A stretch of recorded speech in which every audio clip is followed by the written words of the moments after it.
Hi, welcome back. Today we're going to read chapter 12 of the Get Rich Quick Club. Good liars and bad liars. Let's see if the children's plot is going to be exposed by anyone. The next day, we held a board of directors meeting up in the tree where the UFO nuts wouldn't notice us. I had carefully tallied up all the money we would earn if all the offers we had received came through. The total was, are you ready for this? $10 million. Quincy just about fell off the tree when I said it was that high. I didn't think I'd ever come down. I would be making more money at the age of 11 than most people made their entire lives. When Bill Gates was my age, he hadn't made his first dime yet. Back in the old days, that is, before we were famous, we used to sit around fantasizing about what we would do if we had $1 million. Now we were planning what we would actually do with the millions of dollars that would be coming to us. I'm going to buy a 757 jet, Quincy said. Why, we all asked. So I can visit my relatives in Australia whenever I want, she told us. I couldn't argue with that. I'm going to buy the best skateboard in the world, announced Teddy. The best skateboard in the world only costs a few $100, ning-nong, I informed him. Then maybe I'll get 2 of them. I'm going to buy the Super Bowl, Eddie said. You can't buy the Super Bowl, Quincy pointed out. Why not, whined Eddie. I have lots of money. But the Super Bowl is not a thing you can buy, I explained patiently. You can't buy everything. You can't buy a cloud or an ocean. These things are not for sale. You can't buy Mexico. Do you see what I'm trying to say? Maybe Teddy and I could chip in together and buy the World Series, he announced. It was useless. Rob had been unusually quiet. I asked him what he was going to buy with his share of the money. You can't buy happiness, Rob said quietly. I think I'll give my money to charity. Charity, we all said, open-mouthed. There are a lot of poor people who need it more than I do, Rob exclaimed. I was going to give Rob a hard time about donating his money to charity, but I decided not to. The whole fake UFO idea had come out of his brilliant but twisted brain. I figured that he would want to do something weird with the money. He had that right. Well, I'll tell you what I'm going to do with my cut, I said. I'm going to invest my money in our company. We need to hire employees now, rent office space, print stationery, set up a line of credit, hire accountants and lawyers. We need to do all the things a young company needs to do if it wants to grow. What? Nobody could believe it. Do you think Bill Gates took his first $1 million and used it to buy a skateboard? I scoffed. No, he put the money back in the company. That's why he's the richest man in the world today.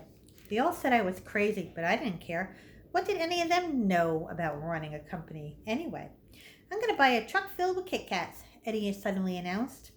No, a truck full of Twix, Teddy said. Naturally, that led to a heated argument over whether Kit Kats were better than Twix. Personally, I always felt the caramel in Twix is a distraction from the chocolate. If you wanted the taste of caramel, in my view, you should just buy a caramel. Quincy disagreed, insisting that Kit Kats without the caramel were no more than glorified Nestle Crunch bars. Rob, strange as he is, said he preferred Milk Duds. Milk Duds is a stupid name for candy, I told the group. Not as stupid as Mr. Goodbar, Quincy said. No, Mr. Goodbar is the perfect name, I told her. It's a bar and it tastes good. Compare that with Milk Duds. They're made with milk, which kids are forced to drink, and they're duds. Who wants to eat a dud? I do, insisted Rob. We could have argued this point for hours, but some kid ran over to the tree. He was waving a newspaper. Did you hear the news? He shouted. What news? Wordlessly, the kid handed me the next issue of the Farmington Journal. There was a big headline on the front page. UFO photo was faked. Sighting was all a hoax. On the front page was a big article explaining exactly how we had planned and shot our bogus UFO. The paper apologized to the readers for deceiving them. I felt my heart start beating like there was a bass drum inside me. This couldn't be happening. Not now. Not after all we had been through. How did they find out? I sputtered. Beats me, Eddie said, scratching his head.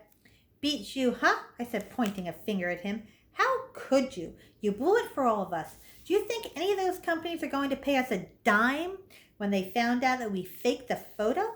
They're going to laugh in our faces. You cost us millions. Don't chuck a spaz, Gina, Quincy said. No worries. That means don't get angry, Gina. Everything's fine. We didn't tell, Eddie and Teddy whined. Oh, sure, I was furious now. We made a pact, remember? We agreed not to tell anybody. We said we would all stick to the story. We promised not to break the oath or terrible, horrible things would happen to us. We sealed it with blood, remember? It was grape juice. Teddy was covering his head like he was afraid that I might hit him. That's not the point, I told him. We made an agreement. I never should have told you Sprague's into the company. We didn't tell anybody, Eddie said, wrapping his arm around his brother. Honest. Oh, sure, but we can believe anything you say. I fumed. Both of you are liars. Gina, Rob said quietly, this time they're telling the truth. Huh? The twins didn't tell the newspaper we faked the photos, Rob admitted. It was me. What? You? It was inconceivable to me that Rob would rat us out. He was the most trustworthy kid I had ever met. You told them we faked the photo? I felt guilty, Rob said quietly. Ever since I came up with the idea of shooting the UFO, I felt guilty about it. I couldn't sleep at night thinking about it. I guess I'm just not a good liar. It didn't feel right. It didn't feel right, I exploded. $10 million would have felt right, wouldn't it? Does it feel right to ruin everything for the rest of us? How could you do that? If you had to go and be honest and moral about it, couldn't you have waited a while? Couldn't you have waited until after we signed the contracts and collected the money? Rob didn't say a word. He just jumped out of the tree and went home. Well, the gig is up. Do you think Rob did the right thing? We'll see you in the next chapter. Have a good day.